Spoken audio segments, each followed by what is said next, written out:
What is the creepiest thing that has ever happened to you? I was walking home from work one night and I felt like someone was following me. I didn't pay much attention to it, but I walked a little faster. I could definitely hear someone or something. I stop and say out loud, "It feels like someone wants to sell me something." I turned around, but no one was there. I'm sure they heard me, though. I was in an elevator that fell from the 5th floor to the 3rd sub-basement. It wasn't a sudden drop, more a clunk, and then it started going down faster and faster. I'd like to say I thought of something profound in what I thought were my last moments, but it was mostly I wonder if bending my knees is going to help. It then came to a gentle stop, somehow. Yesterday at the swap meet, my girlfriend and I were walking around with our 6-month-old daughter. A guy that was selling there actually stayed next to us while we walked by his table. When we got to the end, he cut us off so he could see the baby. Finally, we got around him and kept browsing. On our way up an aisle on the other side, my daughter was getting upset, so I took her out of her stroller and carried her. I could see him straining to watch us when I was walking. After I made a turn to go around the current table I was at, he left his table and some customers he had to cross over and come up to me again. He said that I kept turning her and was trying to hide her. So yeah, that probably will keep us from going back to the swap meet since he's a regular there. I posted one already, but this one just popped into my head. I was maybe 12-ish, old enough to stay home by yourself when you're homesick from school. So I'm homesick from school and I see a van pull up in front of my house. A long-bearded sketchy looking dude with some type of case gets out and starts walking up my driveway. I get a little nervous, but wait for him to ring my doorbell. He proceeds to walk around the back of my house. I start to panic. I can see through my back door onto my back porch, and he walks up the steps to it and walks right in. He goes up to the house door and opens his case and starts getting to work on the door. Freaked out he's coming to collect my soul. I call my mom, who laughs because she forgot to tell me she called for a repair guy to fix our porch door. Reddit with 2 other posts confirming it's official. Moms are assholes. When I was younger, probably 5 or 6, I was in one of those public farmers markets where people come to trade away old items or sell fresh produce. I had wandered away from my mom and found one of those intricate gumball machines that put on a little show of giving you a gumball when you put your 25 cents in. I was so mesmerized by the display I didn't see a man walk up behind me. The next thing I know, he was slamming my face into the machine. I quickly spun around and threw the man's arm away from me, screaming as I ran back to my mom. When I looked back at the man, I saw he was foaming from the mouth and falling over on the floor, trying to use the machine to stay on his feet. The next thing I remember is seeing an ambulance arrive as we drove away, and I never really found out what was happening to him. I do hope he was okay though, despite traumatizing me. Registered just so I could post this. I was about 14 and babysitting at the house next door. Kids finally went to bed, and I was in the kitchen raiding the fridge. Heard a noise, and saw the door knob of the back door jiggling back and forth. I was paralyzed with fear. Just then the phone rang, and I snatched it up. My dad was on the phone asking if everything was okay. I choked out a negative, and he was over in a minute checking things over. All was okay. He said he just had a feeling he should call. That was the last time I ever babysat there. There's been a few things. Off the top of my head though, my pizza delivery man fell for me. I received texts from him, since you know how you have to put in a phone number if you order online? Yeah.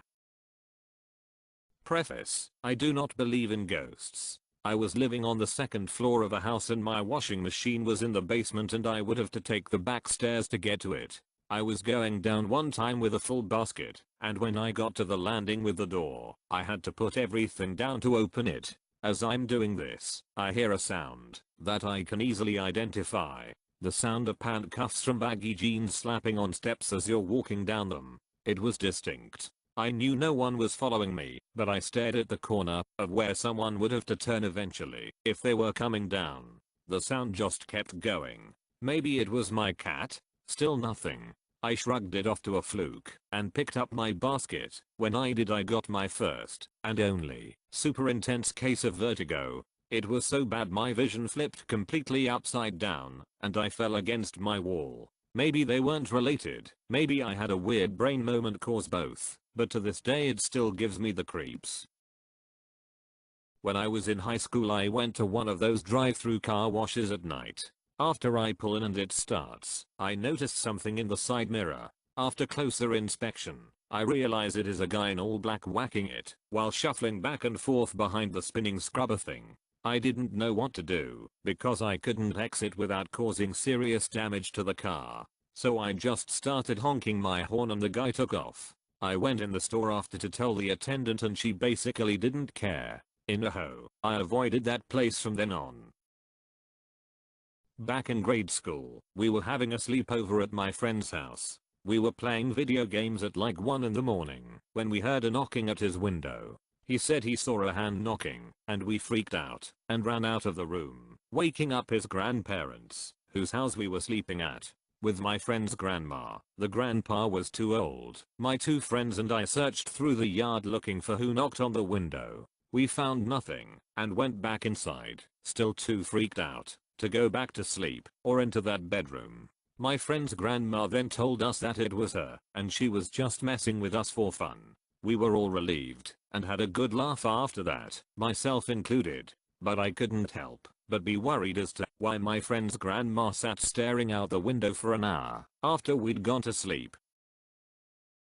I'm a young professional woman, and sometimes I'm quoted in the local paper. A couple of years ago, a member of the public called me to discuss my statements. That weren't uncommon, so I answered his questions. Eventually, his statements and questions became odd and personal. After deflecting these comments for a few minutes, I told him that it was not appropriate and I needed to go. That's when it got scary. He responded that he didn't like being ignored and that he was a wounded veteran with nothing but time on his hands. He could find me and watch me and I would never even know. The way he said it was so weird, completely calm, but very clearly a challenge. I quickly hung up, but I've never forgotten it. I hate myself sometimes, but when I see someone sitting in their car or a car I don't know near my work or home, I remember his voice. Hopefully someday it'll go away.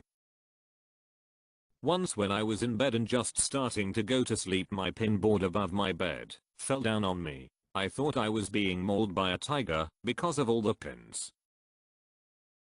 I woke up one more to the feeling of something stroking my leg.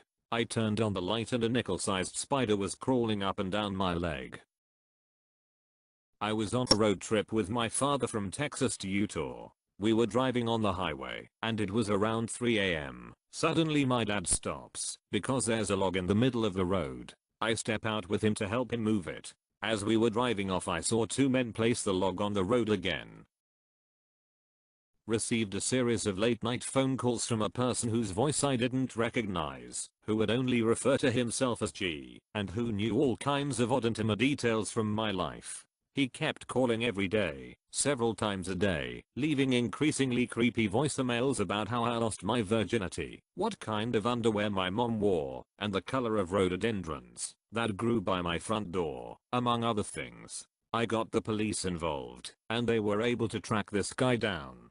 Turns out it was a former co-worker who said he was doing it because it was fun. I have no idea how he knew the things he knew, or even how he got my number. We didn't really associate much at work, and I hadn't worked with him for about 9 months before the calls started. This only lasted about 2 weeks, but those were the creepiest 2 weeks of my life. I was constantly looking over my shoulder. While sitting at a desk at my aunt's house, my 3-year-old cousin was looking under the bed and whispers, "What's your name?" Nope. Edit. Grandma. When I was in the 5th grade I had to ride the bus, and I was one of the students to be picked up first. I was picked up in the morning at like 6:45, and during the fall it's still dark. Well, that means the street lights were still on, and I remember people going for a run and walking their dogs, which wasn't unusual. Well, this morning no one was out, except this lady dressed in her white nightgown with jet black hair walking her dog. They kept staring at me, and being the good neighbor that I was, I waved, and she waved back, and it was then I realized she didn't have a face. And then I started crying. No joke. It was only when the bus arrived I felt normal again. I still don't know what I really saw, but I blame it being dark, even though there were street lights on.